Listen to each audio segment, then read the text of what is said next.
Hello my friends, welcome back to the channel and welcome to my first impressions or initial thoughts on Craftopia. So first of all, please do keep in mind that this game is right now on very early access. So in this video, I won't be giving it much of a flack or a hard time about bugs, but maybe I'll just point out some existing ones that I noticed. So first off is the graphics.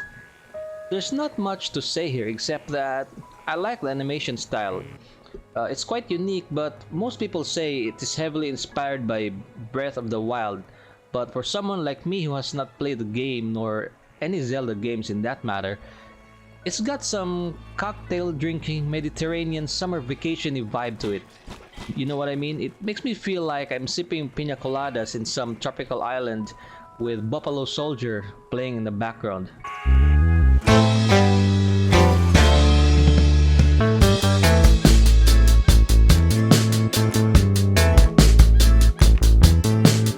Now, obviously it's not hyper-realistic or current-gen level graphics.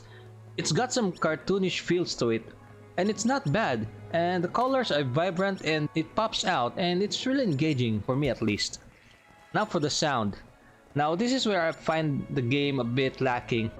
I find sound kind of bland, especially in dungeons where sound is essential to make you feel tense or give you a sense of danger. Make you feel that danger awaits just beyond that hallway or on that next curve. But sadly, there's none of that here.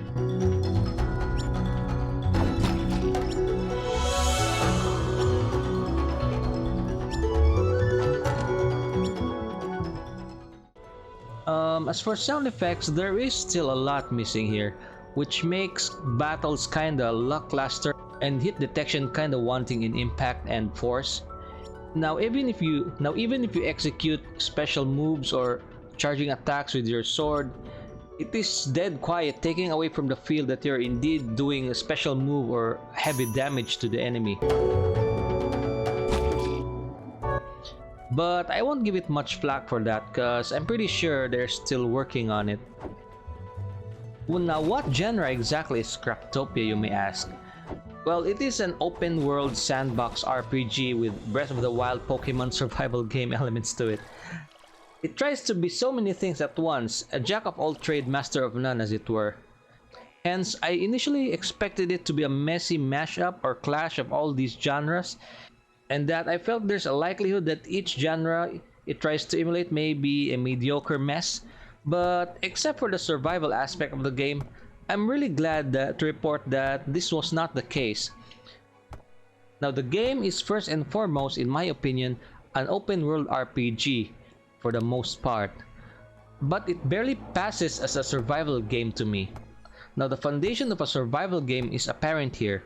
First of all, you need to level up and to unlock skills. Now luckily, it is not much of a grind to level, which was my initial concern, since in this game, each activity you do, like collecting materials, minerals, meat, killing monsters, gives you experience points.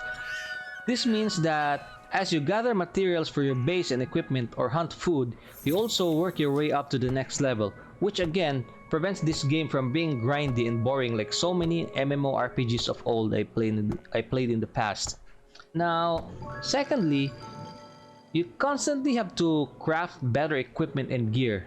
Not just for monster fights, but in order to gather higher tier mineral resources, which in turn are necessary to craft better weapons and equipment. Now the third aspect that makes me think that this is more of an RPG is the dungeon runs, which I don't think I really need to expound because I'm really sure you guys already know what our dungeon runs are for. But I have to say it does need quite a bit of work. I don't know what it is, but there is no sense of danger or tense moments in dungeons. Maybe it's the lack of atmospheric sound and music, or the fact that aside from the boss, the monsters in there are no different and are as easy to kill from those outside the dungeon. Now I've been to different dungeons in different maps, and I hope this is not the case for all the other dungeons in other maps, but in those two dungeons I've been in, the final boss are essentially the same, except for the level. They are essentially the same skin, the same skills, the same everything. Now they are very easy to defeat, especially the second boss. I was really expecting a harder or more challenging fight because it clearly says that the boss is of really high level compared to mine. So I really was expecting a fight or to be more challenging, but sadly that was not the case. In fact, even if I got hit by the boss, it doesn't hurt that much, and I could do a lot of damage to it despite the level gap between us. So that might be something the game needs to work on. So yeah, now let's talk about the survival aspect, which is where I find the game really lacking and disappointing, guys. Now in survival games, not only are you given a wide array of options to build your house or your buildings or your base, but construction of these structures are absolute necessity for survival games. You know, you need those as protection for elements, you know, a place to sleep, or prevent you from being attacked by monsters or by hordes. Now, here there are none of those. Now, other than for aesthetics, really, there is no real incentive as to why you need to build a shelter or a base. You know, in the game you don't need to sleep. I can work the whole day and the whole night without really any effect on my character. You don't feel cold or warm, and the monsters don't even really come after you or patrol the area. You only encounter them if you go to their base or spawn area to loot them for resources. Heck, I barely even need to eat in the game. It takes such a long time for hunger to kill you. Now, I know I said that this is in very early access stage in development, guys, but that's not really an excuse in this case because it is primarily marketed as a survival game on Steam, and nowhere does it state there that this is even an RPG. So to me, that's kind of misleading. And you know, the fact that you can build structures or farms does not really automatically make it a survival game. A survival game is one where you have to fight the elements to survive or fend off the constant threat or danger in the area.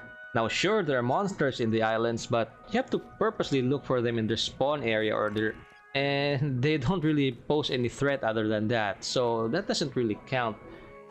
Now, that being said, the game is really fun for what it is. Now, if you overlook the fact this can hardly be considered a survival game, it is really fun for what it is. It is very unique. It has some very unique aspects, guys. Games farming and automation or industrial factory mechanic or gameplay is really fun and unique, guys. I mean, you produce livestock and spit them out in a conveyor belt just like an industrial car factory does. Now, you can even mix and match different breeds of animals or even cross them with humans. Want to breed a human with a cow? Sure, go ahead, why not? And the need to progress to another era to unlock new structures and materials is really engaging and intriguing on my part. Now for my final thoughts. So if you came here, guys, expecting the game to be a survival one with mechanics like Rust, Green Hell, the Forest, Stranded Deep, and the likes, then I'm sorry to disappoint you, but you have to look again. You have to look somewhere else. At its current stage, I wouldn't even call this a survival game, guys. It's more of an open world hack and slash RPG. So if you're an RPG junkie and you like base building, making farms, you know, just for the heck of it, then this game is for you, guys. So yeah, that will do it for today, guys. So if you enjoyed this content, guys, and if you made it this far, please consider liking, sharing, or subscribing, and don't forget to ring that notification bell down below. Once again, this has been Spooky Ramen. Have a great day, y'all, and peace out.